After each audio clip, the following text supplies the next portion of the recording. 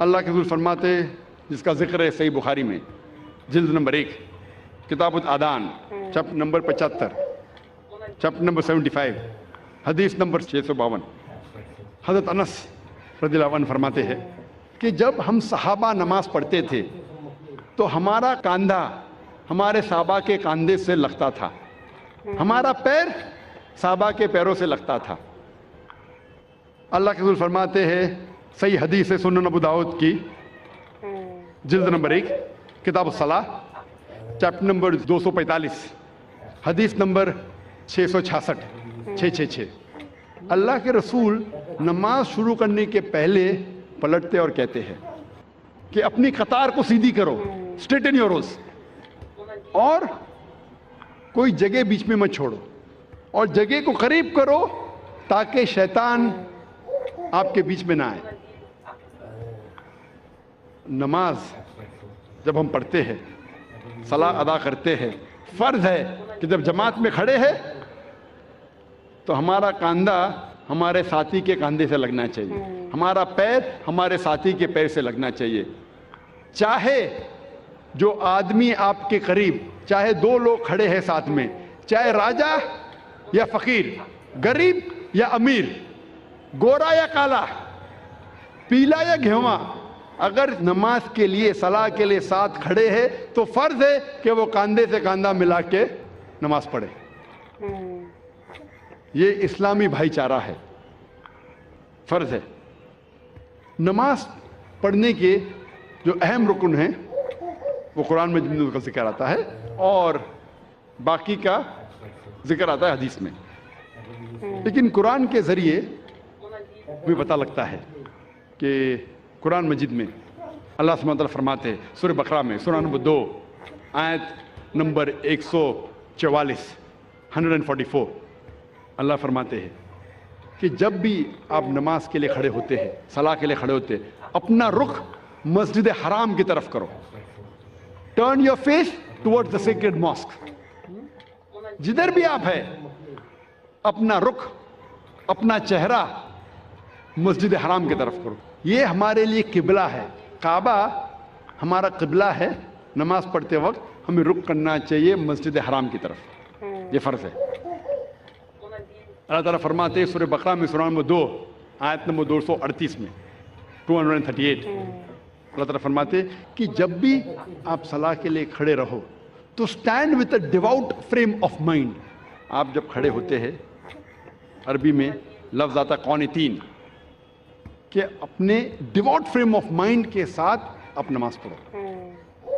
اللہ فرماتے ہیں سورہ ہجر میں سورہ نمبر 15 آیت نمبر 87 میں کہ اللہ has sent، اللہ نے نازل کیا ہے 7 آیتیں جو ہمیشہ دہرائی جاتی ہے، اور قرآن عظیم۔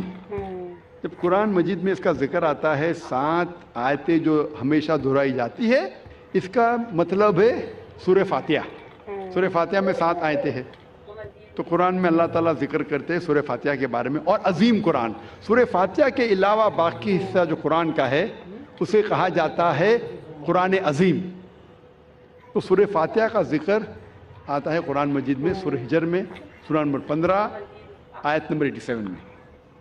اور اللہ تعالیٰ قرآن مجید میں کہتے ہیں کہ صلاح میں آپ کو رکوع کرنا ضروری ہے، اور رکوع لفظ قرآن مجید میں کم سے کم 13 بار آیا ہے، اور صلاح کا اہم رکن جو ہے وہ سجدہ ہے، اپنے ماتھے کو زمین پہ ٹیکنا کہتے ہیں سجدہ۔ اور سجدہ کا لفظ قرآن مجید میں 92 ٹائمز آیا ہے، قرآن مجید 92 ٹائمز۔ اور اللہ تعالیٰ فرماتے ہیں سورہ العمران میں سورہ نمبر 3 آیت نمبر 43 میں، یہاں مریم مقنتی لربی کی وسجدی ورقی ما یا رقیم، کہ اے مریم آپ اللہ کی عبادت کرو اور سجدہ کرو اور رکوع کرو ان لوگوں کے ساتھ جو رکوع کر رہے ہیں۔ اور اللہ تعالیٰ فرماتے ہیں سورہ حج میں سورہ نمبر 22 آیت نمبر 77 میں کہ اے مومنو رکوع کرو اور سجدہ کرو اور اچھے کام کرو تاکہ آپ فلاح پاؤ۔ تو کئی بار قرآن مجید میں کہا گیا ہے رکوع کے بارے میں اور سجدے کے بارے میں. اور اس کے علاوہ قرآن مجید میں کئی بار کہا گیا ہے اطیعوا اللہ واطیعوا الرسول، اللہ کی اطاعت کرو اور اللہ کے رسول کی اطاعت کرو. کئی بار قرآن مجید میں آتا ہے. سورہ ال عمران سورہ نمبر 3 آیت نمبر 32، سورہ ال عمران سورہ نمبر 3 آیت نمبر 132، سورہ نساء سورہ نمبر 4 آیت نمبر 59، سورہ مائدہ سورہ نمبر 5 آیت نمبر 92، سورہ انفال سورہ نمبر 8 آیت نمبر 1، سورہ انفال سورہ نمبر 8 آیت نمبر 20، سورہ انفال سورہ نمبر 8 آیت نمبر 46، سورہ نور سورہ نمبر 24 آیت نمبر 56، سورہ نور سورہ نمبر 24 آیت نمبر 54، سورہ محمد سورہ نمبر 47 آیت نمبر 33، سورہ مجادلہ سورہ نمبر 58 آیت نمبر 13، سورہ تغابن سورہ نمبر 64 آیت نمبر 12. کم از کم قرآن مجید میں 12 جگہ کہا گیا ہے اطیعوا اللہ واطیعوا الرسول، اللہ کی اطاعت کرو، اللہ کے رسول کی اطاعت کرو. اس کا مطلب اللہ کے علاوہ جو بھی اللہ کے رسول فرماتے ہیں، حکم کرتے ہیں، ہمارے لیے فرض ہے کہ اسے ہم مانیں. تو صلاح کی باقی رکن، باقی چھوٹی چیزیں کس طریقے سے پڑھی جاتی ہے وہ ذکر آتا ہے حدیث میں. جب اللہ کے رسول کی صحیح حدیث پڑھیں گے تو باقی چیز ہمیں ملتی ہے.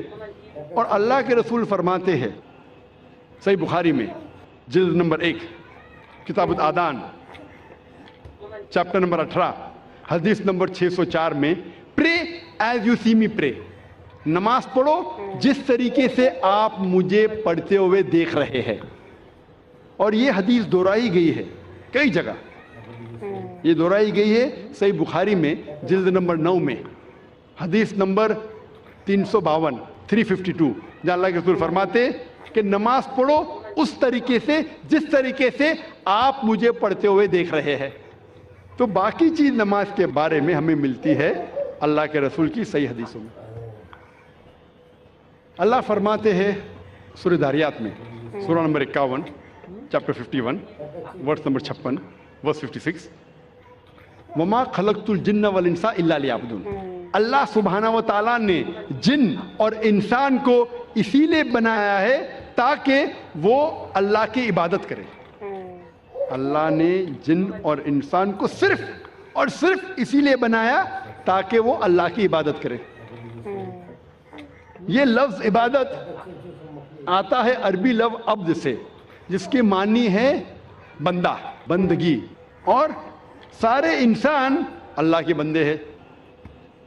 ہمیں فرض ہے کہ ہم ہمارے خالق، ہمارے رب اللہ سبحانہ و تعالیٰ کی عبادت کریں. کئی مسلمانوں کو غلط فہمی ہے کہ صلاح ہی صرف اللہ کی عبادت ہے. صلاح اللہ کی ایک اہم عبادت ہے، سب سے بہترین، لیکن صرف صلاح عبادت نہیں. عبادت کے معنی عبد، بندگی، اللہ کا کہنا ماننا. جب ہم اللہ کا حکم مانتے ہیں تو ہم اللہ کی عبادت کر رہے ہیں. اللہ جس چیز سے ہمیں روکتا ہے ہم اس سے پرہیز کرتے ہیں، ہم اللہ کی عبادت کر رہے ہیں. لیکن سب سے بہترین عبادت ہے صلاح. اور جو انسان صلاح نہیں پڑھتا ہے، صلاح نہیں پڑھنے کے کئی نقصانات ہیں. جو انسان صلاح نہیں پڑھتا اس کا ایمان کمزور ہوتا ہے. ہو سکتا ہے کہ وہ اپنا ایمان بھی گوائے. انسان سوچنے لگتا ہے کہ میرے پاس پیسہ ہے، میرے پاس دولت ہے، عیش ہے، آرام ہے، اللہ سے دور جاتا ہے. صلاح نہیں پڑھتا ہے اور دور جاتا ہے. صلاح نہیں پڑھنے سے آپ کی زندگی میں ڈسپلن نہیں آتا ہے. ہو سکتا ہے کوئی شخص مجھ سے پوچھے گا، میں کئی لوگ کو جانتا ہوں جو صلاح نہیں پڑھتے لیکن ایک دم پابند ہے، اپوائنٹمنٹ کے پابند ہے، ڈسپلن ہے. میں جانتا ہوں کئی مسلمان جو صلاح نہیں پڑھتے لیکن ڈسپلن ہے. کئی غیر مسلمان ہیں جو صلاح نہیں پڑھتے لیکن ایک دم ڈسپلنڈ ہے. اپوائنٹمنٹ دیں گے برابر اس وقت پہ موجود رہیں گے. یہ ڈسپلن کا ذکر ہی نہیں کر رہا ہوں، میں اعلیٰ درجے کی ڈسپلن کی بات کر رہا ہوں. یہ تو نیچے درجے کا ڈسپلن ہے. اور آپ کبھی بھی دیکھیں گے اپوائنٹمنٹ کے بارے میں، اگر کوئی شخص اپنے ملازم کو اپوائنٹمنٹ دے رہا ہے تو اکثر وہ اگر اپوائنٹمنٹ کے پابندی میں نہیں کریں گا اسے کوئی فرق پڑتا نہیں. میرا ملازم ہے, میں آدھا گھنٹہ لیٹ جاؤں کیا فرق پڑتا ہے, کیونکہ وہ اس سے نیچا ہے. اپوائنٹمنٹ جو 10 بجے کا آپ پہنچے, 10:15 کو پہنچے, 10:30 کو پہنچے, 11 بجے نہیں بھی پہنچے, ملازم ہے, کوئی فرق پڑتا نہیں. اگر آپ اپنے بزنس پارٹنر کو اپوائنٹمنٹ دے رہے, آپ کوشش کریں گے ٹائم پہ رہیں گے. میں میرے بزنس پارٹنر کو تکلیف نہیں دینا, اپوائنٹمنٹ کے ٹائم پہ رہیں گے. جس کو آپ سمجھتے ہیں کہ وہ بہت مشہور اور عزت والا ہے, اگر آپ منسٹر کا اپوائنٹمنٹ لیں گے تو کیا کریں گے, 10 منٹ ٹائم کے پہلے پہنچیں گے, آدھا گھنٹہ پہلے پہنچیں گے. اگر وزیر اعظم کا اپوائنٹمنٹ لیں گے, آپ ڈریں گے کہ اپوائنٹمنٹ چھوٹنے جائے گا تو آدھا گھنٹہ پہلے پہنچیں گے, 1 گھنٹہ پہلے پہنچیں گے. یہ انسان کی فطرت ہے.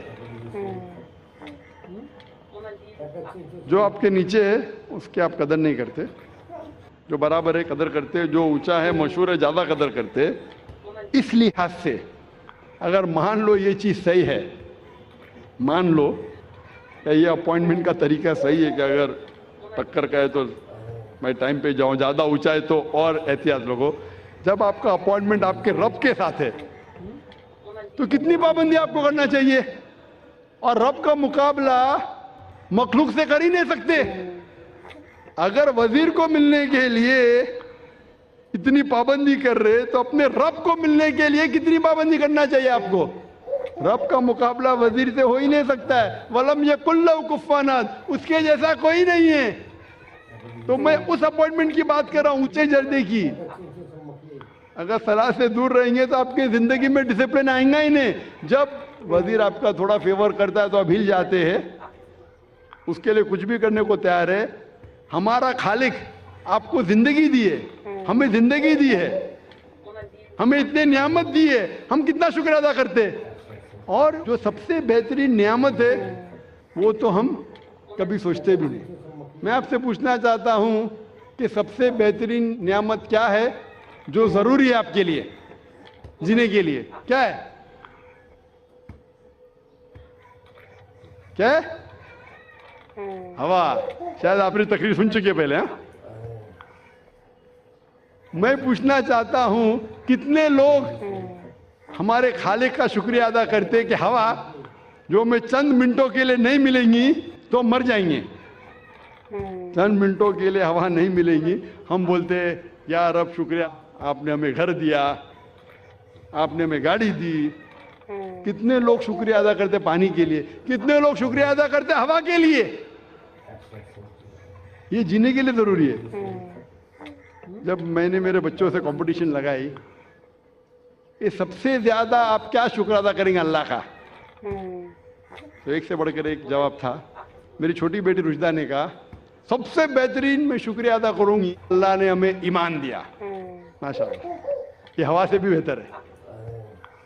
ایمان جو اللہ نے ہمیں دیا ہے وہ ہوا سے بھی بہتر ہے, لیکن جینے کے لیے ضروری ہوا. تو وہ خالق جو میں اتنے نعمت برسا رہا ہے اس کا اپوائنٹمنٹ کا آپ کو کوئی فکر نہیں. جب آپ صلاح نہیں پڑھیں گے تو آپ کی زندگی کا جو امن ہے, جو سلامتی ہے, وہ چلے جائیں گے. انسان سمجھتے ہیں کہ پیسے کے ذریعے سلامتی آ سکتی ہے. جو غریب انسان سوچتا ہے وہ امیر انسان کتنا اس کی زندگی میں امن ہے, ارے کیا 4 بیڈروم کا فلیٹ ہے, کیا بڑی گاڑی ہے. اور اکثر وہ انوی کرتا ہے, کاش میرے پاس بھی گاڑی ہوتی, کاش میرے پاس بھی بنگلہ ہوتا ہے. اور میں ایک چیز آپ سے کہنا چاہتا ہوں کہ اکثر آپ جائیں گے دیہاتوں میں جو لوگ ولیج میں رہتے ہیں ہریالی میں, وہ جب دیکھتے ہیں گاڑی کو گزرتے ہوئے, ارے کیا گاڑی ہے, کاش میں بھی شہر میں جاتا اور میرے پاس بھی گاڑی ہوتی. ہو سکتا ہے وہ آدمی شہر میں آتا ہے, وہ جاتے ہوئے چھوٹی گاڑی کو دیکھتا ہے, شہر میں دیکھتا ہے بڑی گاڑی, تو اس کی خواہش بڑھتی ہے میرے پاس بڑی گاڑی ہونا چاہیے. پھر دیکھتا ہے وہ اپارٹمنٹ, میرے پاس بھی کم از کم 1 بیڈروم کا اپارٹمنٹ ہونا چاہیے, کتنی اچھی بات ہوتی. تو اللہ تعالیٰ 1 بیڈروم کا اپارٹمنٹ دے. پھر وہ سوچتا ہے کہ کیوں نہ میرے پاس 3 بیڈروم کا اپارٹمنٹ ہو, خواہش بڑھتی ہے. پھر وہ امیر ہو کے سوچتا ہے کہ ابھی اور پیسہ آ گیا, کیوں نہ میں بنگلہ لوں, وہ بنگلہ لیتا ہے. پھر سوچتا ہے کہ یہ بنگلہ ابھی کیا, میں اتنے سال یہاں رہ رہا ہوں شہر میں, کیوں نہ میرا آؤٹ ہاؤس ہو, فارم ہاؤس,